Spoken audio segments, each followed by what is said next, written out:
8वें वेतन आयोग पर सरकार ने मांगे सुझाव। आप तय करेंगे सैलरी और पेंशन का भविष्य। हर साल मार्च से मई के बीच सैलरीड क्लास के मन में एक ही सवाल होता है, इंक्रीमेंट कितना मिलेगा, एरियर कब आएगा, पेंशन में राहत मिलेगी या नहीं। लेकिन इस बार मामला सिर्फ इंतजार का नहीं है, बल्कि बोलने और अपनी बात सरकार तक पहुंचाने का है। अगर आप केंद्रीय कर्मचारी हैं या पेंशनर हैं, तो अब आपके पास मौका है ये तय करने का कि आपकी सैलरी कितनी बढ़नी चाहिए, पेंशन सिस्टम में क्या बदलाव हो और 8वां वेतन आयोग कैसा होना चाहिए। क्या है पूरा मामला, आइए विस्तार से आपको बताते हैं। केंद्र सरकार ने 8th पे कमीशन की प्रक्रिया औपचारिक रूप से शुरू कर दी है। आयोग को 18 महीनों के भीतर अपनी सिफारिशें देनी है, लेकिन उससे पहले सरकार ने सभी हितधारकों से सुझाव मांगे हैं। इसके लिए MyGov पोर्टल पर 18 सवालों का एक विस्तृत क्वेश्चनायर जारी किया गया है। सुझाव भेजने की आखिरी तारीख क्या है, आप ये भी जान लीजिए। तो आपको बता दें कि 16 मार्च 2026 तक आपको अपने सुझाव भेज देने हैं। सरकार क्या चाहती है? 8वें वेतन आयोग के मुताबिक सैलरी, भत्ते, पेंशन, प्रमोशन सिस्टम और भविष्य की जॉब सिक्योरिटी, इन सभी मुद्दों पर खुलकर और ईमानदारी से सुझाव मांगे गए हैं।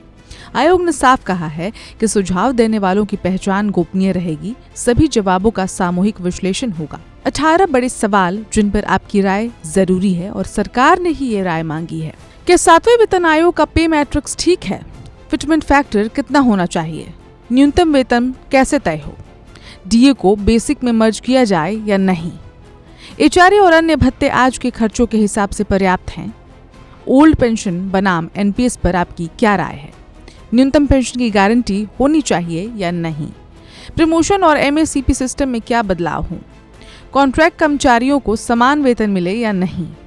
महिला कर्मचारियों के लिए विशेष प्रावधान? और आखिरी सवाल, 8वें वेतन आयोग से आपकी सबसे बड़ी उम्मीद क्या है? इसके साथ ही आप डीए और सैलरी को लेकर बड़ा अपडेट क्या है वो भी जान लीजिए।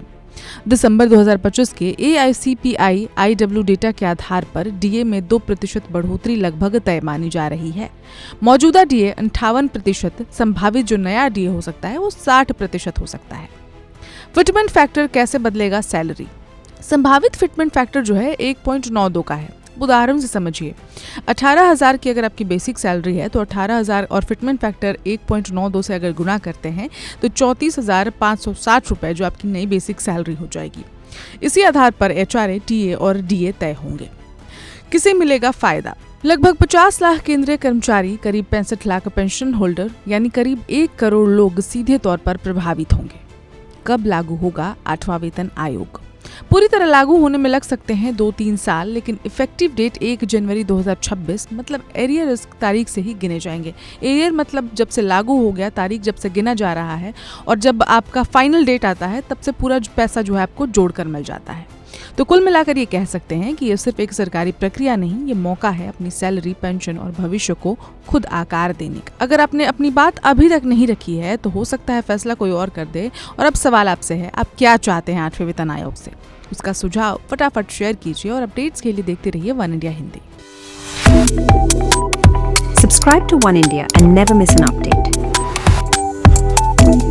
Download the One India app now.